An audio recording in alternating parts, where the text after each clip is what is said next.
Something funny about that? Because I look in the paper and I see all these federal grants coming down, but nothing for B&B. We are expecting what? Payout. A big payout for what we put in, man. Federal dollars on them Howard Street rehabs. You gave money up front? $250,000, yup. To Clay Davis. How you know? What you said? He's running game? Nah, hell no, he ain't that brazen. Let me guess. He told you about the faucet. Or was it the goose that laid the golden egg? You ever actually meet the man? Did you ever actually see any of your cash reach anyone in authority? Yeah, I met the guy at the federal building. Yeah, I met him. Yeah? What office? Came down to the lobby.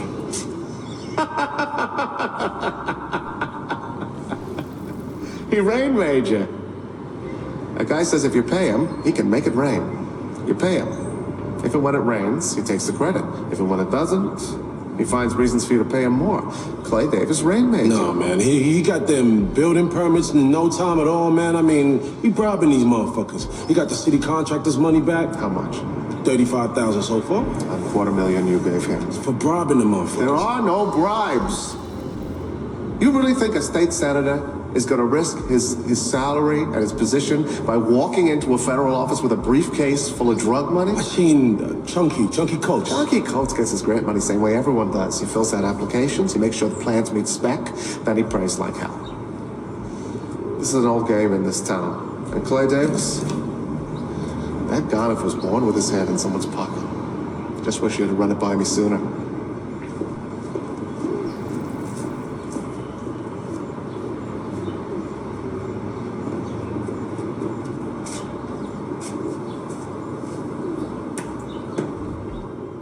Most of these YouTube channels talk about The Wire like it's a fictional masterpiece. They call Stringer Bell a Shakespearean tragedy or a failed businessman. That's cool, but I ain't coming with no film class analyst. I'm speaking as somebody who lived the duality, the block and the books, the muscle and the mind. See where I'm from? Detroit, West Side, bottom to top. You either learn the game or the game learn you. Stringer Bell, he tried to beat the game, but forgot one thing. You can't play chess when everybody else is playing checkers with the live rounds. Let's talk about it. Stringer Bell was two people in one. On one side, he was a dope boy CEO. On the other side, a college student studying economics. That's real. In Detroit, I seen cats push weight by the day and read Rich Dad Poor Dad by night. But here's the trick. You can't wash blood money with a business plan if the faucet's still leaking. Stringer was always trying to clean money before cleaning the mess he made in the streets. He built real estate plays, sat in city planning meetings, dealt with corrupt politicians, but all the while ordering hits, manipulating his crew, and betraying the code. The duality will eat you alive. You can't be Tony Montana and Warren Buffett at the same time. See, this nigga Stringer thought legit moves would erase dirty footprints. But in the hood, in the streets, remember everything. Every backdoor play, every time you cross the solid one, it all adds up. See, in my city, we got a silent rule. Don't break the code for profit. Stringer violated that over and over again. Let's count the bodies tied to his ambition. He set up D'Angelo Barksdale to be isolated in prison. Didn't protect the family.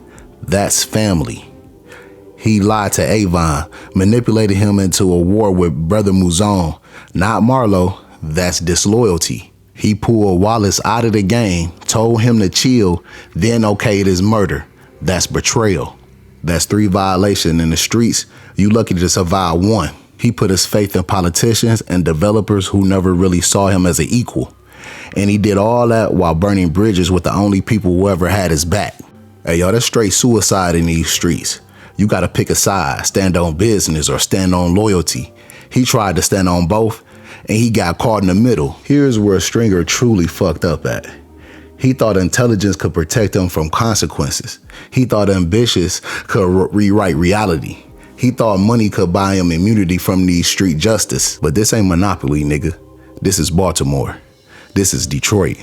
This is St. Louis. This is Cali. The streets don't care about your GPA or your LLC. If your soul dirty, your paperwork clean, that shit don't matter. He moved like a businessman in a game built for savages. That's why his clean real estate deals couldn't save him from Omar and Brother Muzone. They weren't playing business. They were playing revenge. And he had no defense for that. He didn't die because he was smart. He died because he got soft.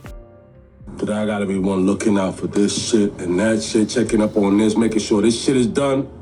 No, that's not enough, no. That's why they be paying them fucking CEOs so much damn money. Because when the shit fall bad, it all fall bad on them. Everybody else could be ducking and hiding, doing what they fucking want to do. But when push come to shove, I'm the one that's got to take that responsibility. And y'all are leaving me very, very little to work with right now. Hold up, String. No, that's a very simple thing, my nigga, very simple. You drive the guns to the water. You look around, you ain't see anybody, you throw the guns in the water. Splash.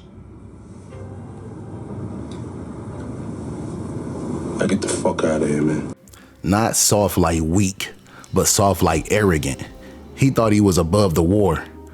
But if you built for your empire on blood, you can't escape the battlefield, homie. You ain't say shit back there? Oh, no, they fucked up when they told me my prince was on one of them guns, right? And I wiped them shits down myself. And the one they said was mine wasn't even. And if they would have had anything past my name, they would have kept me, right? Hey, yo, Stringer Bell, he every street dude that wants out but don't know how to transition. He's every kingpin who got the vision, but not the spiritual grounding. He wanted power, but not the pain that came with earning it in the right way. I done seen whole dudes buy buildings on 7 Mile talking about legacy while their soldiers starve. That's a Stringer move. It never ends well. So what's up? You ain't heard from Roberto yet? Not a goddamn word, man. Really? Still got our money though, right? So you need to get down to New York, man. What kind of game this nigga playing? You sure of our people? I broke down all their stories and they came back clean. Besides, I had some good people watching. Oh yeah? Who? Tank, Country. How long that motherfucker been home? A month. Still on parole. He said, fuck that. Straight back in the mix. Alright. So good, it ain't on us, it's on Roberto. Set it straight, you know what I mean? So when you go holler at a man, take it light, but be firm. They got our money and we ain't got the product. So, you feel me? The shit ain't right.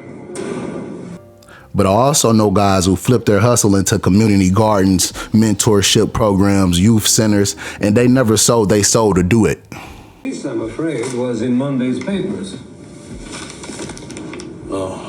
It seems Roberto Castellano y Silva has been targeted by the DEA.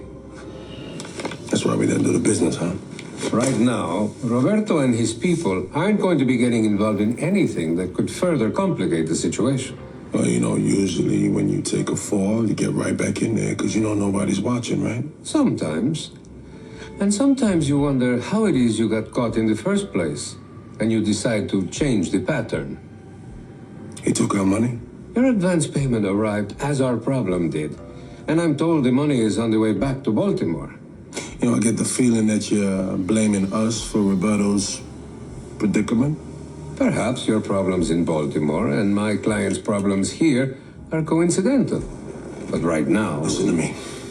He was the first to know that we took a hit. He knows no one came close to rolling over. I sent all the documents from the case. Nonetheless, we have a legitimate concern. Considering the scope of Mr. Barksdale's operation, his sentence was, to say the least, mild. But if the possibility exists, however unlikely, that the leniency he received was the result of cooperation, well, you understand our position, I'm sure. I'm gonna wrap this video up, but I'm gonna leave you with this. This a little piece of game right here. Don't just study Stringer Bell. Understand why he failed. He was brilliant, strategic, calculated, but he was empty, dishonest, and alone. And shit, that's what killed him. It wasn't Omar and Brother Muzone gun, but it was the lies he built his kingdom on. Stringer is fiction, but his story is realer than most of these dudes breaking it down. To all my real ones watching, stay focused, stay grounded, and build love and loyalty, not ego and fear. You can make it out, but not if you forget where you came from. This Mr. Mancera One Man Gang. Hit that subscribe and like button if you feeling this. Salute to the real ones. Shame to the fake. We out. Stay dangerous, stay righteous. Drop a comment. What would you have done if you were Stringer Bell? Try to go legit or ride out the loyalty street code? Let's talk about it in the comments. You already know the vibes. I mean, I do the same for her when I can. Like this thing with the police detective. Brianna says she wants me to go downtown with her and, I don't know, hear the man out about Dean. And I know there ain't nothing to it, but she is all upset, you know? And I tried to tell her what you told me. But she says she wanna go down there and talk to him herself, I guess. You told her about the cop? What? About the detective. What you told me, you told her? It's her son, right? Man, she got a right to know what's going on. But I just thought... What? Why the fuck you didn't get her all upset over some bullshit? Here we are, fucking year later. Everybody forgot about the shit. You go running your mouth about nothing at all? But String... What, and she gonna believe that shit too? I mean, what mom's is not gonna believe her son didn't kill himself? String... How's she gonna take that shit? Go half crazy with it? I just... You just what? Sorry.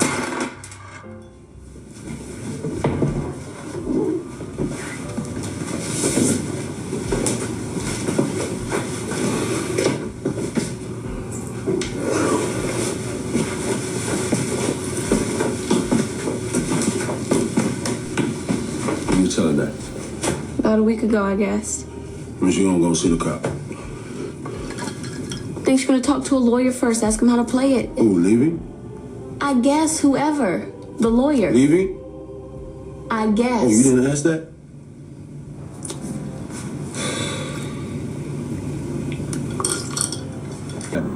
That's my fault, man. Bay and Savino came to me with the idea that, yo, if they take Orlando, they can take the cash too. I was like, all right, y'all get your payday. Yo, how the fuck is Orlando gonna front this type of cash? What it say? I know, man. I know. I fucked up. I know. Motherfucker, what is that? The Robert Rules say we gotta have minutes for a meeting, right? These the minutes. Nigga, is you taking notes on a criminal fucking conspiracy? What the fuck is you thinking, man? See, Stringer Bell ain't crashed out with a gun in his hand. He crashed out with a blueprint in his back pocket. He thought going to college would save him from the code he broke. But books don't erase bodies, and ambition don't cancel out betrayal. He tried to be like the Meech types, smart dealers, business-minded, empire builders. But Meech knew how to balance loyalty and legacy. Stringer didn't. We're gonna sell no matter where we are, right? Product, motherfuckers. Product. Chair recognized Slim Charles. Shit, our people got to stand somewhere, don't it? I mean, all the product in the world don't mean nothing if you constantly getting your ass whooped for standing on another fool's corner, man. Stringer moved like the world owed him something, instead of understanding that power gotta be earned, not schemed. So what's the real lesson? If you gonna go to school, go get your knowledge, stack your degrees, learn real estate, economics, and branding. But don't think that that's gonna make you untouchable. If you still got blood on your hands, don't expect a clean future. Smart dealers don't just study books, they study people. They stay 10 steps ahead without stepping on the ones who built with them. So in the end, Stringer Bell wasn't a victim of the game. He was a victim of his own contradictions. Don't be the next one to crash out chasing respect from the world that don't respect you back. Level up, homie, but stay solid. That's how real kings rise and stay up. Peace. How we gonna stand on some... Come on, man. How we gonna stand on some corner that's not ours? Well, we got the best product, right? So the chances are we gonna be able to bring in the competition by offering the re-up with us from our package. Feel me? Everybody making money sharing the real estate. Slim Charles. But what if they don't cop our re-up, though? Well, I'ma worry about that when it happens. Until then, Mr. Charles, we gonna handle this shit like businessmen. Sell the shit, make the profit, and later for that gangster bullshit. Yeah. Do the chair know we gonna look like some punk ass bitches out there? Motherfucker, I will punk your ass for saying some shit. Trey. What? Poop did have the floor, Shut the fuck up, man. This nigga too ignorant to have the fucking floor.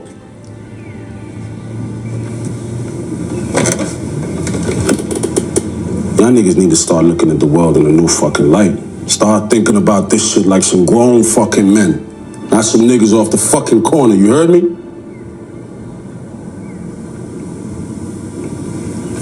Adjourn your asses. Everything to your satisfaction? Yeah, you want it. Prison people taking it that bull hung his own self, right? Seems so. My cousin always worked clean. Not my business. I know. But did your man Avon even know about it?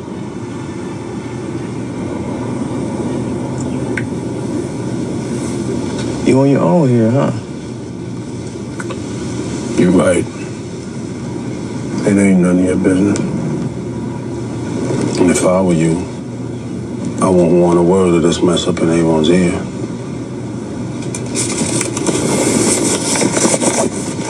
Baltimore niggas off the hook. I swear. All y'all.